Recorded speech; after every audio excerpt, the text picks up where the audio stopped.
Oh bisa ya. Satu slide satu kegiatan aja. Malam slide berikutnya apa? Nah itu di pojok kanan atas atau pojok kiri atas bawah itu ada waktunya. Sehingga di situ manajemen kelas tidak ada yang melewat. Dan kita tidak melewati batas waktu yang sudah kita tentukan. Begitu. Nah, ketika sudah menetapkan 10 menit di awal, maka kegiatan pembukaan kita apa? Nah, Pak Ferry melakukan sebagian besar terkait dengan kegiatan pembukaan tadi, bahkan ada ice breaking, bahkan ada revisi ice breaking sedikit tadi, gitu ya.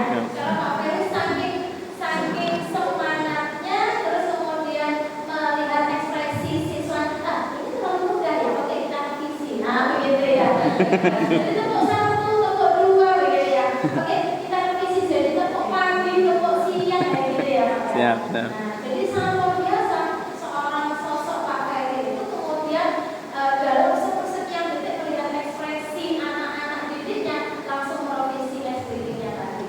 Itu adalah apa ya? Seorang pendidik itu ada show ya, panggilan jiwa. Nah, jadi bukan sebuah profesi yang ini saya harus selesaikan tidak, tapi pendidik itu adalah panggilan jiwa yang kemudian mata itu berbeda, hidupnya dari hati ke hati, maka akan mengenali hati.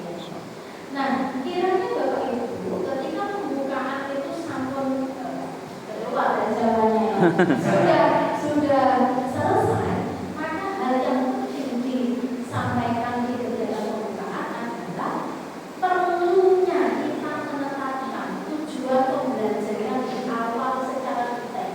Kita mau apa? Kita mau kemana? Anak-anak bisa apa? Selesai pertemuan ini. Dan di awal inilah mulai dengan memberikan pertanyaan pemantik namanya. Stimulus di awal. Inilah yang dinamakan dengan memfasilitasi mahasiswa untuk berpikir tingkat tinggi. Gunakan kata tanya mengapa. Kita perlu belajar digital mindset. Kenapa? Terus bagaimana? 3 kata tanya itulah yang sebagian besar mampu menstimulus anak-anak untuk bertanya. Sehingga ketika menit ke-70 tadi anak-anak masih asik, nggak mungkin ada yang mungkin gitu ya. Nah, tapi sempat ada yang mungkin juga mahasiswa tadi. Nah, pada saat kegiatan di awal sudah disampaikan sampai dengan tujuan, sampai dengan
Di akhir, 10 menit di akhir sangat penting sekali untuk mengidentifikasi. Oke, jenis tadi sudah kita pahami seperti apa, karakteristik tadi seperti apa, contohnya apa, masalah tadi apa yang ada di setiap kelompok, solusi. Nah, itu clear, selesai satu kelompok.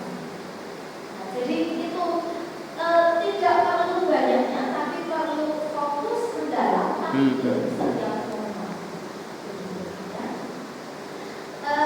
Dari hasil evaluasi kami ada beberapa catatan ya untuk pengendalian sebelum adanya peningkatan berkaitan dengan ini, kegiatan awal, inti dan penutup ini, yang kemudian tadi persentase keberlangsungannya itu belum eksplisit. Gitu. Jadi perlu Bapak Ibu menjadi habituasi ya, menjadi sebuah kebiasaan. Kita nanti ngajarnya berapa JB. Misal 100 menit, oke. 100 menit saya nanti pembukaan 15, menutup 15. 70 kegiatan ini. Oke, saya buat project based learning saja. Mereka membuat mini book dictionary, misalkan begitu, berkaitan dengan tourism. Nah, mini book dictionary, oke, dibentuk kelompok-kelompok. Silakan setiap kelompok berkaitan dengan Pulau Sumbawa ini. Ada apa, keindahan apa yang bisa diangkat, terus didefinisikan. Cukup itu di kertas 5 warna-warni dikumpulkan, diberi cover oleh dosen. Nah, jadi mini book dictionary. Nah, misalkan begitu, 70 menit atau 70 menit selesai berkaitan dengan itu. Jadi itu yang pertama, kegiatan awal, inti dan penutup. Kemudian yang kedua, berkaitan dengan ini. Tadi Pak Ferry sudah menyampaikan, dosen model sudah menyampaikan bahwa pembelajarannya sudah student center. Student center itu artinya siswa ngapain, dan siswa ngapain. Itu sangat benar sekali, tapi di 20 menit di akhir ya. Oh, siap. Nah, jadi mulai 1 sampai 80 dosen model pemegang kendali. Nah, ketika pemegang kendali, kami menyarankan Bapak Ibu agar suara tidak habis bisa menggunakan lembar kegiatan mahasiswa. Sehingga kenapa sebuah pembelajaran itu sangat perlu sekali adanya lampiran-lampiran dari instrumen, dari sebuah rancangan pembelajaran.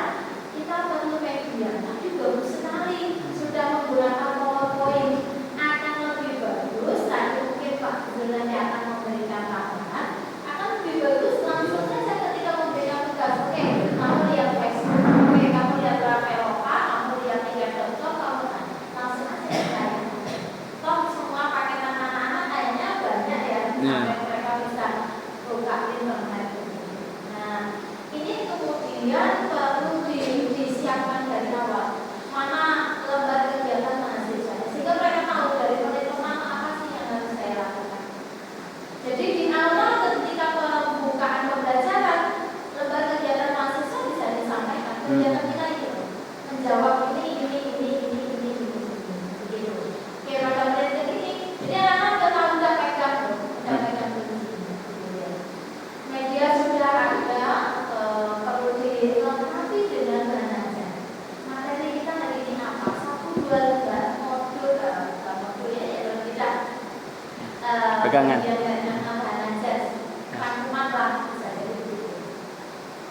Kemudian di akhir juga seperti yang kemarin sudah saya senggol Pak Ferry ya, penilaian ya Pak Ferry. Iya, Iya, penilaian. Tapi soalnya sama Pak. sudah tapi belum diberikan tadi. Oke.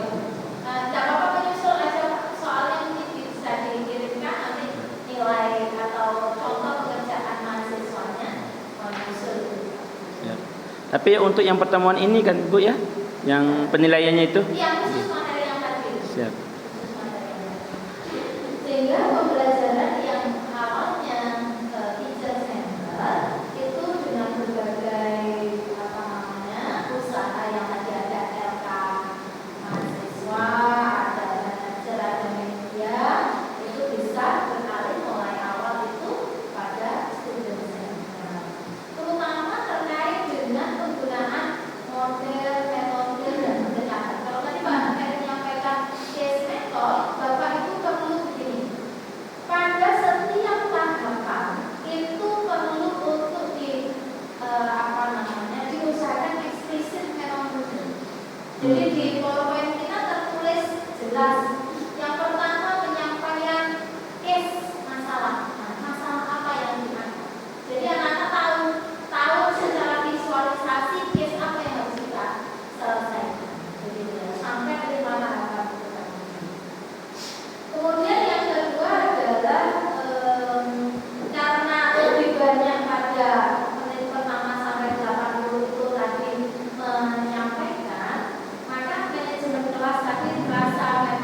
Iya.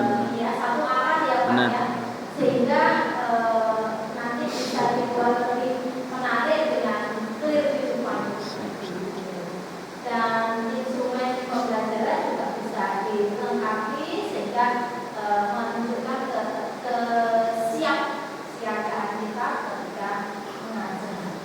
Dari poin itu kemudian kami memberikan rekomendasi untuk peningkatan, karena hari ini memang kami hanya di satu kelas saja begitu, karena terbatas ruang waktu, tenaga dan lain sebagainya begitu. Tapi Pak mungkin bisa begini, untuk rencana jalan dulu bisa ada pelatihan terkait kapasitas SDM berkaitan dengan ilmu pedagogi.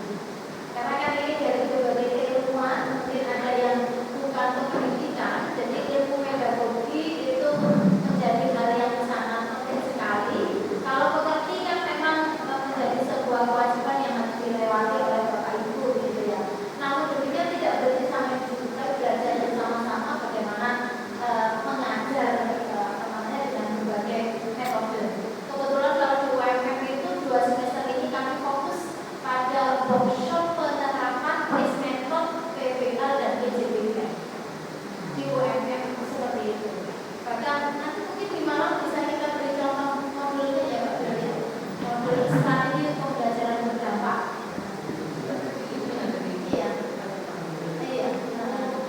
Kemarin kok kebetulan tidak kita bawa ya. Nanti pas ke malam dirakit ya Pak. Nah, dirakit. Kami ada buku strategi pembelajaran berdampak, ada PPL, PJBK based method, ada research based method. Yang kedua ada penguatan berkaitan dengan penerapan penggunaan model sama seperti kami gitu ya. Jadi kita sama-sama. Karena bagaimanapun ketika kita pelaporan ke PDDT berapa persen yang menggunakan PJBL dan case method itu kan begitu ya. Nah itu jadi hal yang penting juga, kami juga sama-sama sudah melaksanakan. Yang kedua adalah peningkatan pemenuhan instrumen pembelajaran itu, dan kami benar Bapak Ibu RPS itu kan satu semester ya. Nah mungkin setiap dosen di RPS sudah kita tadi sudah membahas. Sekarang mungkin ada satu aja rancangan pembelajaran untuk 2JP misalkan. Sehingga nanti ketika akreditasi Bapak Ibu lengkap PP pembelajarannya, dan ini sudah kami siapkan instrumen evaluasi peningkatan dan pengendaliannya. Nanti Pak Ferry katakannya sehingga lengkap mulai dari penetapan sampai dengan peningkatan. Kiranya itu dari kami untuk observasi Pak Suno tambahkan. Assalamualaikum warahmatullahi wabarakatuh.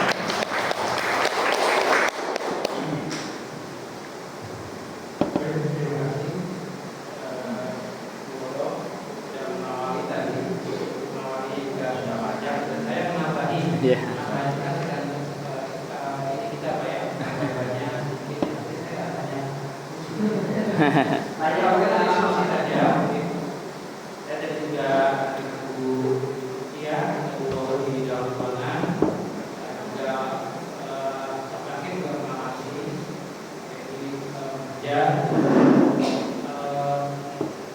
Beberapa hal tadi mungkin yang saya lihat itu di mengasar Pak ya. Ya.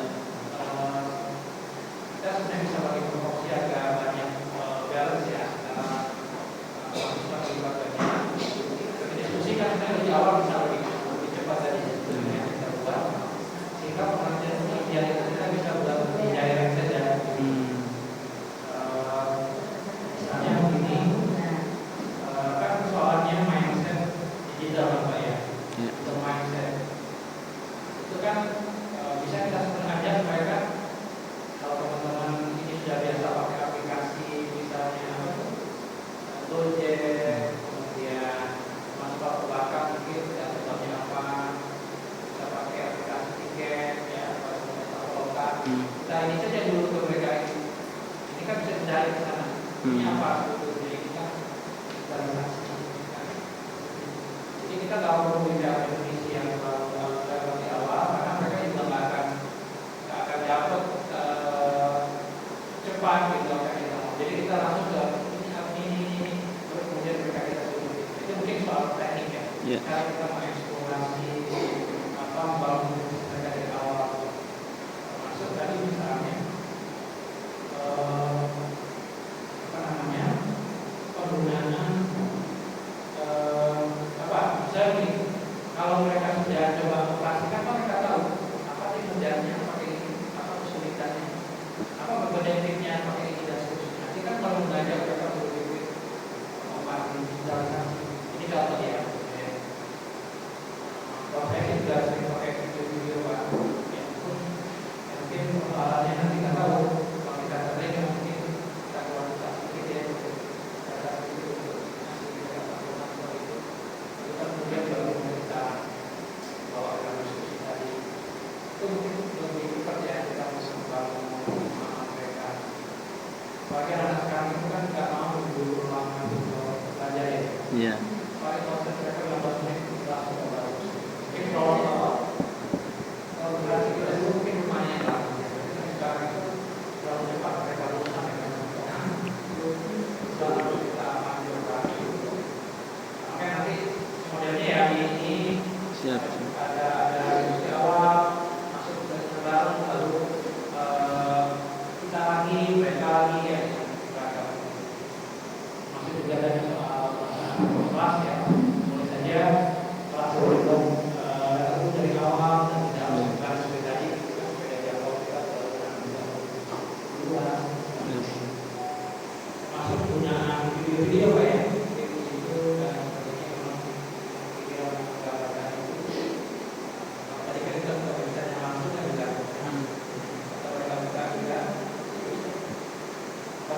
itu dan ini soal teknik sih sebenarnya dan banyak cara tapi intinya banyak hal yang bisa kita optimalkan antara hari ini dan terus kita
Siap.